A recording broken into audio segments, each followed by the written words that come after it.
गोड़ लगे छी सब गोटे के। हम छी कल्पना झा।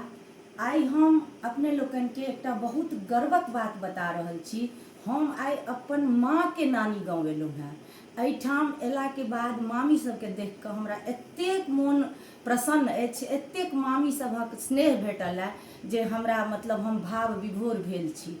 आ हमरा वीडियो बनेबाक एकटा तात्पर्य जे एखनका समय में जे मतलब की कहै छै अपन जे निजी संबंध छनि जिनकासँ बहुत नजदीकी सेहो सब दूर जा रहल छथिन, लेकिन हमर जे मामी सब छथिन से ततेक हमरा स्नेह करै छथिन जे हमरा लगमे समयके बहुत अभाव छलै, लेकिन मामी सभक प्रेम हमरा खींच कऽ लऽ अनलक आ हम मतलब जे छै से एहिठाम पहुँच गेल छी। ई छथिन हमर बड़की मामी और ई छथिन मझली मामी और ई छथिन कनिया भौजी।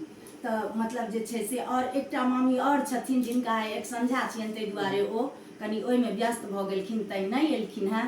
तऽ की कहै छै हमरा बहुत नीक लागल एहिठाम आबि कऽ। आब मामी सब जे छै से एकटा कोबर गीत अपने सबके सुनेथिन, तऽ अपने सब सुनल जाउ।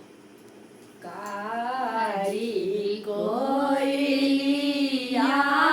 बालक नावे दान हे, तब वचन सुनलन सीता रे सुहावे, धोए लेलनि नैरा